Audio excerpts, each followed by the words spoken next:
Good morning friends, M civil service में आप तमाम लोगों का स्वागत है। हम पढ़ रहे थे इंडियन पॉलिटी, ठीक है, कहने का मतलब भारतीय संविधान एवं राज्य व्यवस्था। भारतीय संविधान राज्य व्यवस्था के ये लेक्चर नंबर 2 होगा, ठीक है। इसका इंट्रोडक्शन हम 1 नंबर लेक्चर करा दिए हुए हैं, वो आपको प्ले लिस्ट में उपलब्ध है। आज से हम चालू करने जा रहे हैं प्रीएम्बल, कहने का प्रस्तावना, ठीक है। यह प्रस्तावना की क्लास पहली क्लास होगी और इसका PDF हमारे Telegram channel @m civil service पर उपलब्ध है। अब हम चालू करने जाते हैं प्रस्तावना प्रीएम्बल। प्रस्तावना प्रस्तावना संविधान के लिए एक भूमिका या आमुख की तरह है जिसमें संविधान के आदर्शों और उद्देश्यों, शासन प्रणाली के स्वरूप और संविधान के लागू होने की तिथि का उल्लेख मिलता है। उसी को हम क्या बोलते हैं? प्रस्तावना बोलते हैं। देखिए, एक बुक है, एक किताब, ठीक है। एक किताब को जब राइटर लिखते हैं, ठीक है, तो उसको बहुत सारे अध्याय चैप्टर में लिख देते हैं, ठीक है।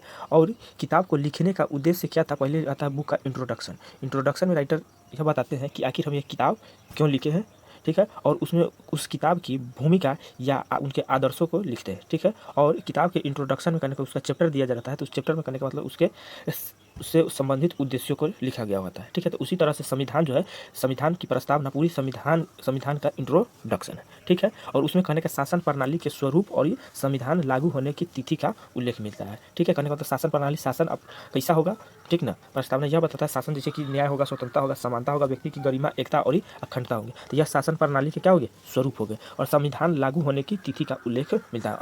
अभी हम बताएं किताब के बुक के उदाहरण लेके, किताब का जो पहला इंट्रोडक्शन लिखा जाता है, इंट्रोडक्शन तो कहने का पूरा बुक लिखाने के बाद जो है अंतिम में इंट्रोडक्शन उससे लिखा जाता है, ठीक है, ठीक है। और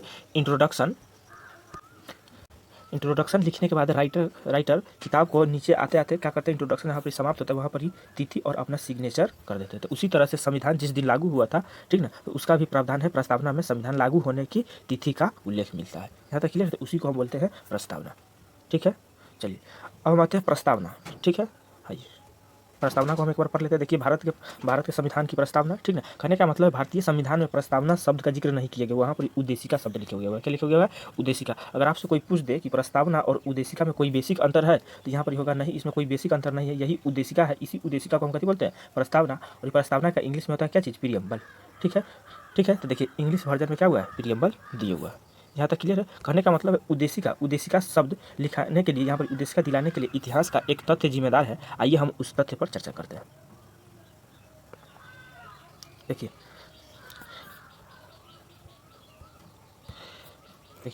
13 दिसंबर 1946 को जवाहरलाल नेहरू ने संविधान सभा में एक उद्देश्य प्रस्ताव रखे थे, ठीक है। तो यही कहने का मतलब 13 दिसंबर 1946 को जवाहरलाल नेहरू ने संविधान सभा में एक उद्देश्य प्रस्ताव रखे थे, तो इसलिए इसे उद्देशिका भी कहा जाता है। यहाँ तक क्लियर है? और संविधान सभा ने इसे 22 जनवरी 1947 को इसे स्वीकार कर लिया और इसे भारतीय संविधान की प्रस्तावना की जगह दे दी गई, यद्यपि इसके लिए उद्देशिका शब्द का प्रयोग किया गया। यहाँ तक क्लियर है? चलिए अब यह जो प्रस्तावना किस देश से लिया गया है? तो यह USA, कहने का अमेरिका से लिया गया हुआ है, ठीक है। सबसे पहला लिखित संविधान किसका है? तो अमेरिका का है। तो अमेरिका से लिया गया है कौन चीज़? प्रस्तावना। जिस देश का संविधान लिखित होगा उसी में प्रस्तावना होगा। ब्रिटेन का संविधान क्या है? लिखित नहीं है, मौखिक है, तो उसमें प्रस्तावना नहीं है। यहाँ तक क्लियर है? और इसका भाषा भारतीय संविधान की प्रस्तावना का भाषा किस देश से प्रभावित है? तो वह ऑस्ट्रेलिया से प्रभावित है। किससे प्रभावित है? ऑस्ट्रेलिया से प्रभावित है, ठीक है।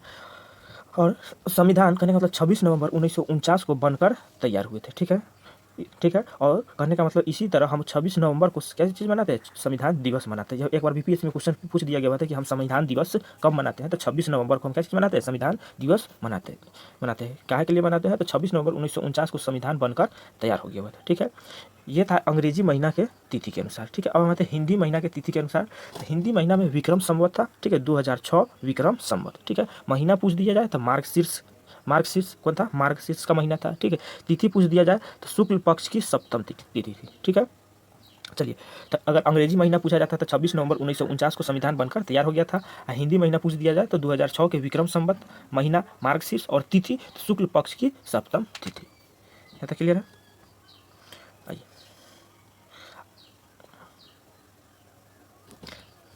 अब प्रस्तावना को देख लेते हैं, ठीक है। प्रस्तावना में क्या चाहिए? उद्देशिका है। उद्देशिका और प्रस्तावना में कोई अंतर नहीं है।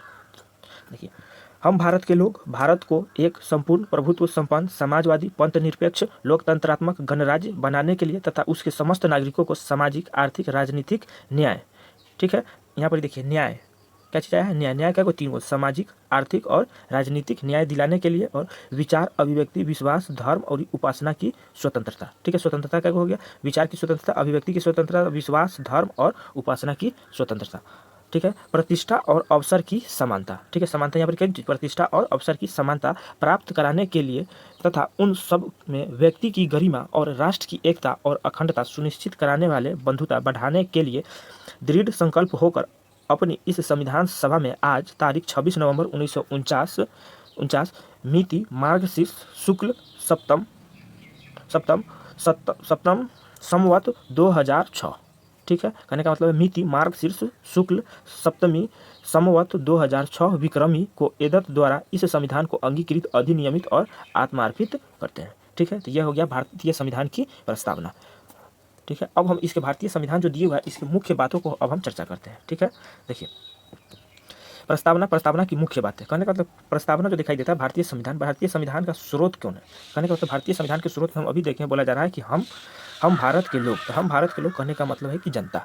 ठीक है, तो देखिए तो सत्ता का स्रोत कौन है? तो जनता। कौन है? जनता। ठीक है, अब आता है सत्ता के स्वरूप कैसा होगा? तो सत्ता का स्वरूप होगा संपूर्ण प्रभुत्व संपन्न, उसके बाद समाजवादी, उसके बाद पंथ निरपेक्ष, उसके बाद लोकतंत्रात्मक, उसके बाद गणराज्य। यहाँ तक क्लियर है।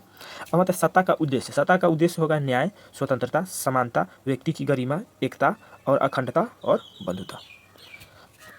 सत्ता का स्रोत कौन होगा? तो जनता, हम भारत के लोग।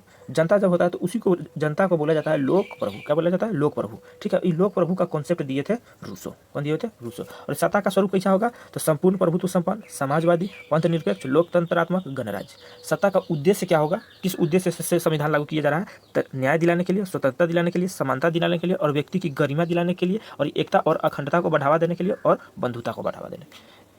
यहाँ तक क्लियर है। अब हम आते हैं सत्ता के स्रोत, जिसमें था कौन चीज? लोक प्रभुता।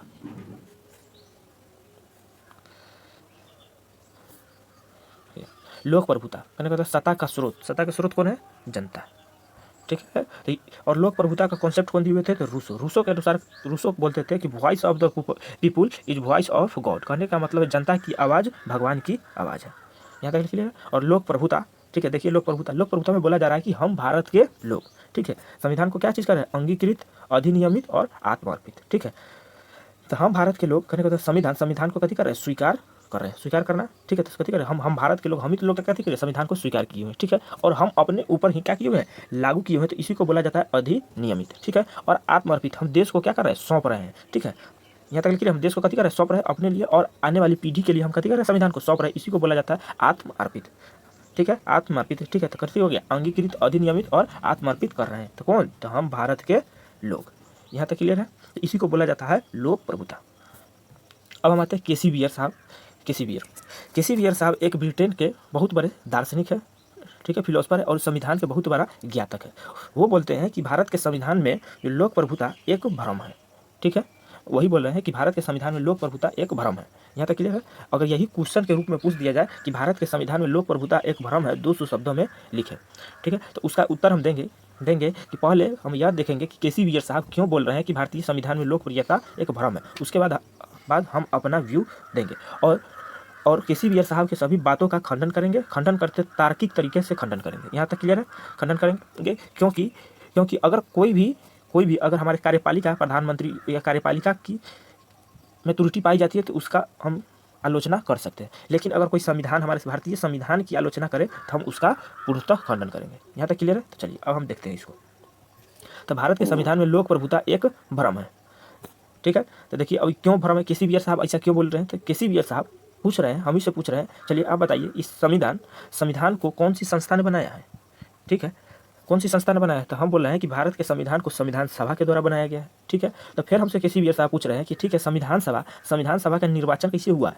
तो हम बोल रहे हैं कि संविधान सभा का निर्वाचन जो है अप्रत्यक्ष चुनाव प्रणाली से हुआ। किससे हुआ? अप्रत्यक्ष चुनाव प्रणाली से हुआ है। ठीक है, फिर वो पूछ रहे हैं ठीक है, तो अप्रत्यक्ष निर्वाचन प्रणाली से चुनाव हुआ है तो उसको वोट कौन दिए? तो हम बोल रहे हैं कि प्रांतीय विधानमंडल, कहने का मतलब एमएलए वोट दिए हुए। प्रांतीय विधानमंडल कहने का मतलब उस टाइम अंग्रेजों के टाइम पर प्रांतीय विधानमंडल हुआ करते थे, जैसे कि आज भी बहुत सारे राज्य में विधान परिषद है, बिहार में भी विधान परिषद है। तो उसी तरह से पहले कहने का मतलब प्रांतीय विधानमंडल थे और प्रांतीय विधानमंडल के सदस्य कहने का मतलब एमएलए ही चुनाव किए थे संविधान सभा के सदस्य के, वो भी अप्रत्यक्ष निर्वाचन प्रणाली के माध्यम से। यहाँ तक क्लियर है। कहने का मतलब डायरेक्ट जनता इसको नहीं चुने हुए थे, संविधान सभा के सदस्य के डायरेक्ट जनता नहीं चुने हुए थे, ठीक है। तो प्रांतीय विधानमंडल के द्वारा चुना गया था। और पूछ रहे ठीक है, तो प्रांतीय, अब किसी भी साहब फिर पूछ रहे हैं कि प्रांतीय विधानमंडल का चुनाव किसने किए हुए थे। तो उस टाइम अंग्रेजों के टाइम पर कहने का मतलब है वोट देने का सिर्फ अधिकार शिक्षित व्यक्तियों का था। किसको था? शिक्षित व्यक्ति और धनी व्यक्तियों को। आम लोगों को वोट देने का अधिकार नहीं था, ठीक है। खाली शिक्षित वर्ग और जिसके पास संपत्ति था वही वोट देते थे, ठीक है। कहने का मतलब 10% लोग ही वोट डालते थे। तो इसी आधार पर किसी भी साहब बोल रहे हैं कि आप जो यहाँ पर ही लगा हुए हैं कि हम भारत के लोग, तो यहाँ हम भारत के लोग का योगदान कहाँ है? संविधान बनाने में, ठीक है। कहने का मतलब है ये जो संविधान है हम भारत के लोग नहीं, यहाँ पर होना चाहिए था हम शिक्षित और धनी लोग, अंगीकृत, अधिनियमित और आत्मार्पित कर रहे हैं। हम भारत के लोग, इसको नहीं होना चाहिए, ठीक है। ये केसी वीर साहब का तर्क दिए हुए हैं। तो अब इस पर हम क्या करेंगे? अब हम अपना व्यू रखेंगे, ठीक है। देखिए, और केसी वीर साहब का बातों का व्यू हम करने का मतलब शॉर्ट फॉर्म में यहाँ पर ही डाल दिए हैं। वो आप लोगों का काम है कि इसको बढ़िया से सजा करके और यहाँ पर ही लिख दीजिएगा, ठीक है। चलिए,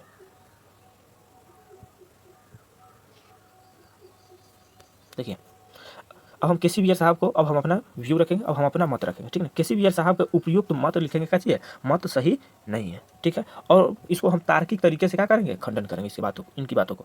देखिए, अब हम कहेंगे कि और भारत का संविधान लोक प्रभुता पर क्या है? आधारित है, ठीक है। आधारित है, अनेक तथ्य और तर्क इनकी पुष्टि करते हैं।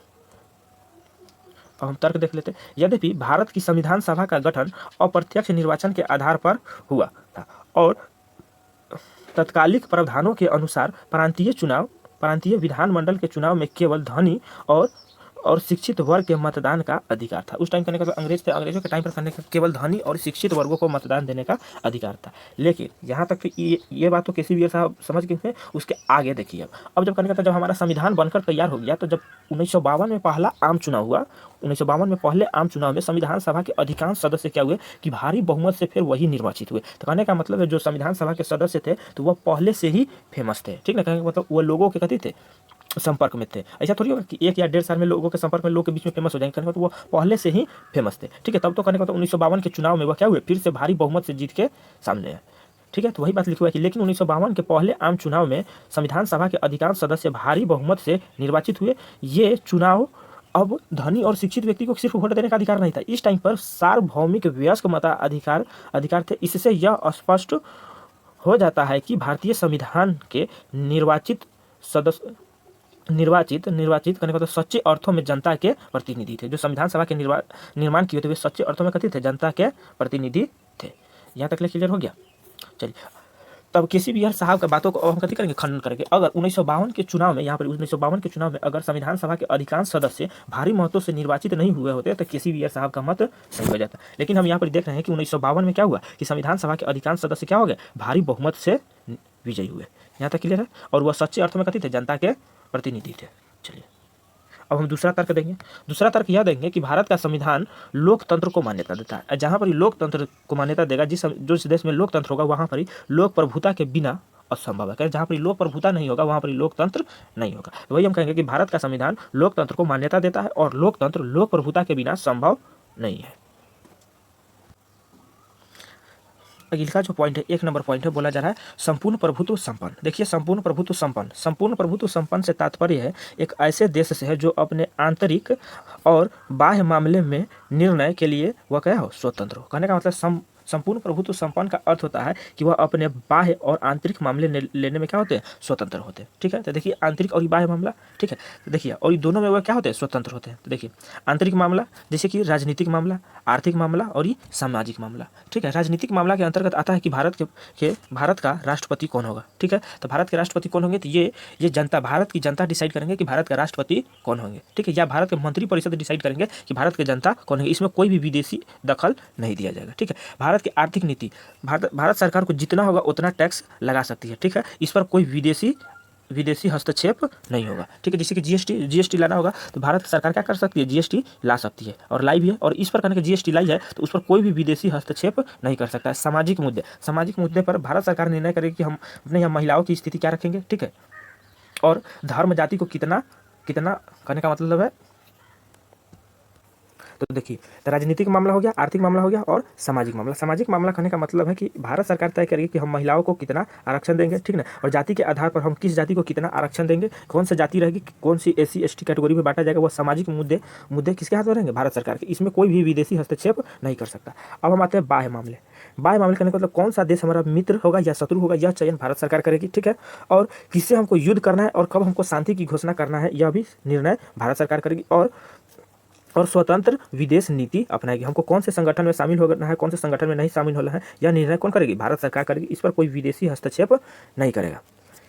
यहाँ तक क्लियर है। चलिए, अगर मान के चलिए कि चाइना हमारे कहने का मतलब संपूर्ण प्रभुत्व संपन्न, कहने का मतलब संप्रभुता पर चोट करता है, ठीक है, हमारे सीमा विवाद करता है, संप्रभुता पर चोट करता है, तो हम चाहें तो चाइना से युद्ध, भारत सरकार को जब अधिक अति होगा, संप्रभुता पर चोट पहुंचेगी, तो चाइना से क्या कर सकती है, युद्ध कर सकती है। यह भारत सरकार का क्या होगा, यह स्वतंत्र निर्णय हो सकता है। इसमें कोई विदेशी हस्तक्षेप नहीं कर सकते हैं कि वो आप युद्ध क्यों किए, ठीक है। और अब युद्ध हो गया, तो अब उधर से अगर चाहेंगे रूस के राष्ट्रपति पुतिन वो आके मोदी जी को बोलेंगे कि आप भारत के प्रधानमंत्री को बोलेंगे से आप युद्ध को छोड़ दीजिए, युद्ध विराम कर दीजिए, शांति की घोषणा कर दीजिए। तो अब भारत के प्रधानमंत्री या भारत के जो दिखाई देते हैं रक्षा मंत्री, उनको मन होगा तब जाके वह क्या करेंगे, युद्ध को शांति करेंगे। नहीं तो अगर वैसा नहीं होगा तो वह पुतिन साहब को बात नहीं मान सकते। यहाँ तक क्लियर है। चलिए, तो इसी के लिए बोला जा रहा है कि युद्ध एवं शांति की घोषणा कर सकता है और स्वतंत्र विदेश नीति रख सकता है। देखिए, भूमंडलीकरण के इस दौर में भारत के संविधान प्रस्तावना में वर्णित संपूर्ण प्रभुत्व का आदर्श अप्रासंगिक हो गया है, इस पर चर्चा कीजिए। ठीक है, बोला है कि भूमंडलीकरण के इस दौर में भारत के संविधान की प्रस्तावना में वर्णित संपूर्ण प्रभुत्व का आदर्श क्या होती जा रही है, अप्रासंगिक हो गई है, इस पर चर्चा कीजिए। ठीक है, क्वेश्चन दिया हुआ है, तो इस पर फिर हम क्या करेंगे, हम अब काहे बोला जा रहा है इस पर तर्क देंगे और उसके बाद क्या करेंगे, हम अपना व्यू देंगे। ठीक है, देखिए हम बोलेंगे कि भूमंडलीकरण के युग में WTO, IMF, WB, world bank जैसी संस्थाएं भारत सहित विश्व के अधिकांश देशों की आर्थिक नीतियों में हस्तक्षेप करती है। यहाँ तक क्लियर है। ये जितना भी दिखाई देता है WTO, IMF और विश्व बैंक क्या करती है, विभिन्न देशों के आर्थिक नीति में क्या करती है, हस्तक्षेप करती है। और भूमंडलीकरण के दौर में कुछ मुद्दे वैश्विक मुद्दे बनकर उभर कर आए हैं, जिन पर व्यवहार में कोई भी देश स्वतंत्र नहीं है। ठीक है, यहाँ तक क्लियर है। कहने का मतलब भूमंडलीकरण के दौर में कुछ मुद्दे वैश्विक मुद्दे उभर के सामने आए, जैसे कि पर्यावरण से जुड़ा हुआ मुद्दा होगा। ठीक है, तो पर्यावरण, एक देश के पर्यावरण की क्षति होता है तो कहने का मतलब उससे पूरी दुनिया को प्रभावित होता है। ठीक है, अगर आप यहाँ पर पर्यावरण प्रदूषण अधिक कर, भारत में पर्यावरण प्रदूषण अधिक होगा तो इससे कहने का मतलब पूरा विश्व को प्रभावित होगा। तो इस पर कहने का मतलब है पूरा विश्व जो है कति कर सकता है, आपको क्लेम कर सकता है। ठीक है, चलिए अब हम आगे आते हैं। अब इस पर हम अपना व्यू देंगे। देखिए, हम अपना व्यू देंगे कि भूमंडलीकरण के युग में भी भारत को एक संपूर्ण प्रभुत्व देश माना जा सकता है, क्योंकि आज भी भारत का संविधान अधिकांश मामले में स्वतंत्र निर्णय लेता है। अब हम अपना व्यू देंगे। देखिए, लिखेंगे कि भूमंडलीकरण के युग में भारत को एक संपूर्ण प्रभुत्व देश माना जा सकता है, क्योंकि आज भी भारत क्या करते हैं, अधिकांश मामले में स्वतंत्र निर्णय लेता है। ठीक है, जहाँ तक WTO जैसी संस्थाओं का संबंध है, भारत उनके दिशा और निर्देशों का मानता है। ठीक है, कहने का मतलब WTO होता है और अन्य संस्था होगा तब IMF उनके दिशा निर्देशों के क्या करती है, मानती है। ठीक है, क्योंकि भारत ने स्वेच्छा से इनकी सदस्यता को क्या की हुई है, ग्रहण की हुई है। WTO के क्या की हुई है, अपनी स्वेच्छा से सदस्यता ग्रहण की हुई है। यहाँ तक क्लियर है। चलिए, हम WTO के सदस्यता इसलिए ग्रहण की है कि WTO से हमारा क्या है, अधिक लाभ है। यहाँ तक क्लियर है। तो जब हम WTO का सदस्य बन गए हुए हैं, कहने का मतलब विश्व व्यापार संगठन का हम सदस्य बन गए हुए हैं, तो अब यहाँ पर आता है कि अब हम चाइना से जब कोई युद्ध होता है तो हम लोग बोलते हैं कि चाइना के सामान छोड़ दीजिए, उपयोग करना छोड़ दिया जाए। ठीक ना, ठीक है, लेकिन फिर उसमें से कुछ लोग और बोलते हैं कि चाइना के सामान को क्या किया जाए, पूर्णतः बाधित कर दिया जाए, उस पर बैंड लगा दिया जाए। तो भारत सरकार क्या चीज़ है, WTO का सदस्य है, तो कहने का मतलब विश्व व्यापार संगठन का सदस्य है, तो भारत सरकार क्या कर सकती है, चाइना के सामान पर पूर्णतः प्रतिबंध नहीं लगा सकती। अगर तो पूर्णतः प्रतिबंध लगाएगी तो वहाँ पर WTO आ जाएंगे सामने, कहेंगे कि आप काहे पूर्णतः प्रतिबंध लगाए हैं, तो आपको WTO की सदस्यता को क्या करना पड़ जाएगा, छोड़ना पड़ जाएगा। तो इसलिए भारत सरकार क्या करती है, चाइना के सामान को पूर्णतः प्रतिबंध नहीं करती। और लोगों से आग्रह किया जाता है कि आप लोग उसका उपयोग करना क्या कर दीजिए, छोड़ दीजिए। तो लोगों को WTO कुछ नहीं बोल सकते। ठीक है, अगर लोगों के अपना मर्जी के ऊपर मन होगा तो उपयोग करेंगे, मन होगा तो नहीं करेंगे। दूसरा पॉइंट है समाजवादी। ठीक है, समाजवादी, अब हम समाजवादी को देखते हैं। देखिए, समाजवाद एक विचारधारा है। क्या चीज़ है, एक विचारधारा है जिसके निम्नलिखित महत्वपूर्ण तथ्य है। संपत्ति का क्या होना चाहिए, समाजीकरण। ठीक है, कहने का तो संपत्ति सभी को बराबर मिलना चाहिए। ठीक है, अडानी हो, अंबानी हो, और एक रिक्शा चालक हो, उस पर भी संपत्ति का क्या होना चाहिए, समान वितरण होना चाहिए। ठीक है, अब समानता, कहने का मतलब कोई धनी नहीं होगा, कोई गरीब नहीं होगा, कोई नीच और ऊंच जात का नहीं होगा, समानता होगा। और मजदूर और वंचित वर्गों का क्या होगा, कल्याण होगा। और शोषण की क्या होगी, समाप्ति होगी। तो यह समाजवाद की कहती है महत्वपूर्ण तत्व है।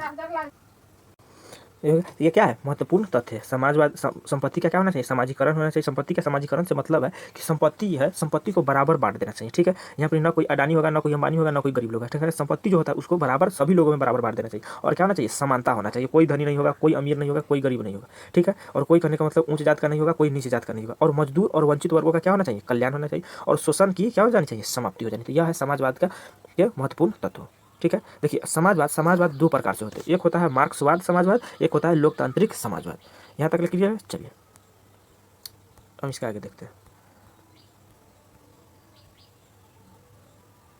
देखिए मार्क्सवादी समाजवाद इसमें क्या होता है कि वर्ग संघर्ष होता है, ठीक है। और ये क्रांति और ही हिंसा को जन्म देता है, ठीक है। कहने का तो मार्क्सवादी समाजवाद क्या होता है, तो यह संघर्ष को जन्म देता है। इसमें क्या होती है, क्रांति के द्वारा क्या किया जाता है, क्रांति किया जाता है, उसके बाद क्या होता है, हिंसा होता है। अब हमारे लोकतांत्रिक समाजवाद कहने का मतलब लोकतांत्रिक एक साधन, ठीक है। इसमें क्या किया जाता है, लोकतांत्रिक साधन से यह लोकतंत्र लाया जाता है, समाजवाद लाया जाता है, ठीक है। कहने का मतलब समाजवाद दो प्रकार से होता है, एक होता है मार्क्सवादी समाजवाद, एक होता है लोकतांत्रिक समाजवाद। तो मार्क्सवाद समाजवाद कहने का तो वर्ग संघर्ष के द्वारा लाया जाता है, इसमें हिंसा होता है, ठीक है। उसके बाद क्या होती है, उसमें क्रांति होती है और हिंसा होता है, ठीक है। तो ये कौन सा समाजवाद हो गया, मार्क्सवादी समाजवाद है। लोकतांत्रिक समाजवाद में लोकतांत्रिक साधनों का प्रयोग किया जाता है, उसमें क्या किया जाता है, चुनाव होता है, ठीक है। और संसद के कानून के द्वारा होता है, किसके द्वारा, संसद के कानून के द्वारा। और योजनाबद्ध इसमें क्या किया जाता है, विकास किया जाता है। और कहने का मतलब मार्क्सवादी समाज में क्या होता है, तो बुलेट के दम पर इसको क्या किया जाता है, समाजवाद लाया जाता है। लेकिन लोकतांत्रिक समाज में क्या किया जाता है, चुनाव या बैलेट के बदौलत क्या लाया जाता है, समाजवाद लाया जाता है। यहाँ तक क्लियर है। अगर अब देखिए, अब बोला जा रहा है कि भारतीय समाजवाद या प्रस्तावना का समाजवाद क्या है। यही क्वेश्चन पूछ दे कि भारतीय समाजवाद या प्रस्तावना का समाजवाद क्या है। तो देखिए क्या है, भारतीय समाजवाद प्रस्तावना का समाजवाद मार्क्सवादी समाजवाद नहीं है, ठीक है। कहने का मार्क्सवादी समाजवाद हिंसा को भारतीय समाजवाद जन्म नहीं देती है, ठीक है। और भारतीय समाजवाद लोकतांत्रिक समाजवाद के निकट है और भारतीय समाजवाद का स्वरूप विशिष्ट है, ठीक है। कहने का भारतीय समाजवाद लोकतांत्रिक समाजवाद के क्या है, निकट है। और भारतीय समाजवाद का स्वरूप भी क्या है, विशिष्ट है, सबसे अलग है। देखिए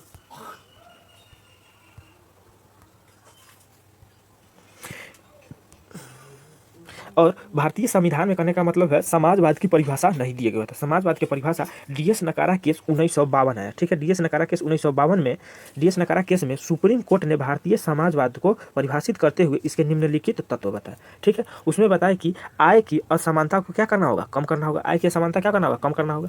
दूसरा नंबर बोला गया कि जीवन स्तर की असमानता को क्या करना होगा, कम करना होगा। और मजदूर और वंचित वर्गों का क्या करना होगा, तो कल्याण करना होगा। ये मुख्य तत्व डीएस नकारा केस द्वारा सुप्रीम कोर्ट द्वारा यह समाजवाद के परिभाषित करते हुए यह कहा गया हुआ था, ठीक है। आय की असमानता को कम करना, जीवन की स्तर को असमानता को कम करना और मजदूर और वंचित वर्गों का कल्याण करना, ठीक है।